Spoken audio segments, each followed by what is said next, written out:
Everyone says communication is important, but no one tells you how you can actually get good at it. So, in this video, let's break it down. In the last video, I said communication is not just about speaking good English, and it's about being understood.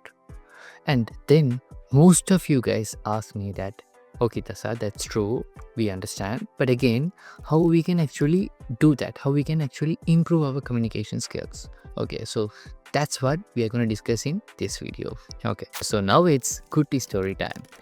A few months ago, I met someone at a cafe. He was quiet, sitting with his laptop, clearly nervous before a meeting, I understood. But we started talking. His English wasn't perfect. He was trying his best. But he told me he just landed his first freelance client, but he's really scared of talking to them on a video call. Okay, so we practiced right there. Okay, I started to act as a freelance client of him and he started to talk with me. Just small talk, greetings, explaining what he does and stuff like this. And then he took his final call. Okay, after the call, he messaged me later, bro, it went amazing. That's what communication power really is. It's not about being perfect, but about being prepared. That's what actually working for me as well. Okay, that person is none other than my friend. Okay, so he's my close friend. So this is what actually working out for me as well, right?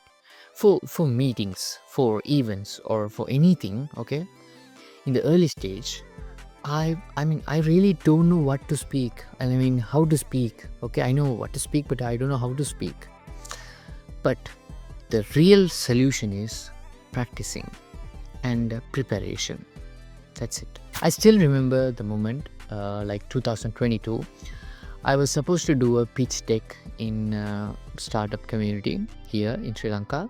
So I prepared the whole speech almost like 1.5 weeks. I was practicing that and then I presented it. It went well and I got claps. I may be able to attach that video here. You just pause this and watch this for a moment. I came from a rural community and we are restricted to explore the skills and technologies that the world is currently dependent on. Let me tell you an interesting scenario that happened in my life. When I was 14, I started my career as programming, and also and my crazy aim was to get a job without any degrees and certificates in my young age. And yeah, I did it. When I was 17, I got a job with a salary of $2,500 per month.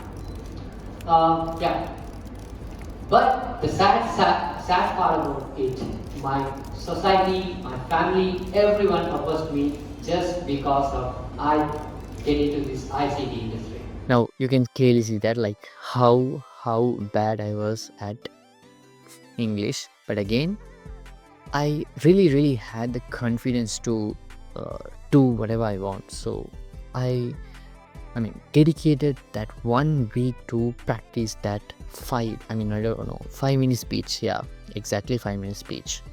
So that's the power of communication. That's the power of communication.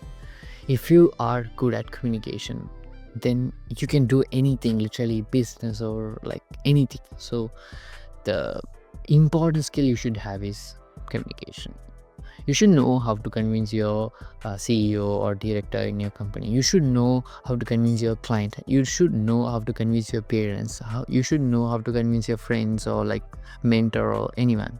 So communication helps you to do a lot of things. Okay, how to build it? How to build the communication skill? If you're starting out from the 0 level, then this is what you should do. Simple, easy, 5 steps. Number 1. Practice minimum 10 minutes daily by speaking with someone. Okay, now you may question me, bro, I don't have anyone with me who can speak English and who can help me with this. Then join communities, join Discord communities, join international communities. Go there and talk to someone. That's communication plus networking skill. You are learning two different things at the same time. Number two is mirror talking. This I recommend a lot because uh, this is the easiest option you can do. Okay, you can use your mirror or your phone to see yourself and start speaking with yourself. That's it. I mean, I do this a lot of time. Still, I have that habit. You know, I talk to myself a lot. Okay, because sometimes still I make a lot of mistakes. But to get out of that mistakes, I really talk to myself a lot, because I think I'm the only one who can advise myself, and I'm the only one who can criticize me the most. So I should talk to myself every day. So number three is conversation reflection. What is it? After every call, after every meeting, after every event, never forget to recap it, or take notes or anything. You should recap. You should recap every time, because when you recap only, you will register that in your mind.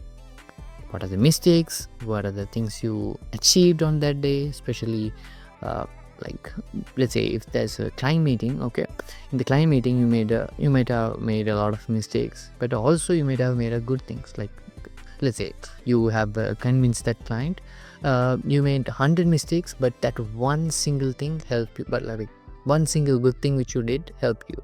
So you should know how to differentiate all of those things, and every day just recap it and work on it, right? So number four is should study from great communicators.